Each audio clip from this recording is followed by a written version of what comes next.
Social and emotional intelligence is the ability for us to be aware of our own emotions in the moment, the emotions of others, and then to be able to self-manage ourselves and manage our relationships with others. Wow, that's a lot of stuff in there when you really, really think about it.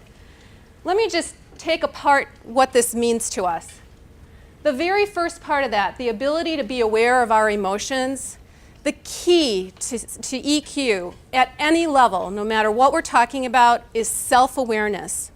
If we are unconscious, if we've been triggered by something, and we all have triggers, many of them dating back to childhood, we cannot be aware. It takes us out of our awareness.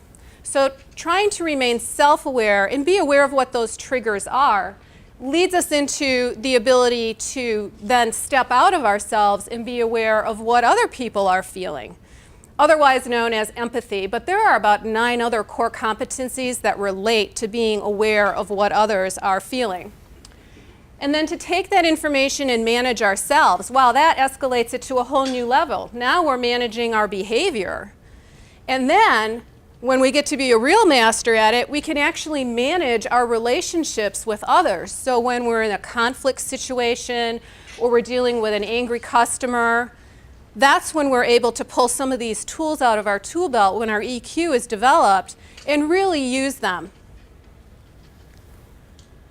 So here's a really good quote. I know the topic of what we said this was going to be about was EQ versus IQ, and someone said to me before I got up here today, you know, maybe the real title should be EQ plus IQ, and I think they have a point. It's not that the two are in conflict or against each other. They actually work together, but you really need both to be a leader. We all know the people who have extremely high IQ but have no social skills. And it's really hard to be a successful leader when you can't interact with those that you're leading. So here is Warren Bennis, author of On Becoming a Leader. IQ is a threshold competence, meaning we need it and we can measure it, but it's very hard to increase your IQ.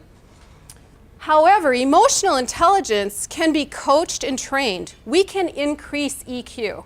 I am a living, walking example of that. I took my first EQ assessment about 14 years ago, and I will tell you, it was really eye-opening, and I took it and I put it into my closet in the back for about 5 years. And then that was just an individual assessment, not a 360 where I had people assessing me and telling me about myself. It was, I will tell you, empathy was my lowest score, but that was before I had kids. So you can improve your EQ.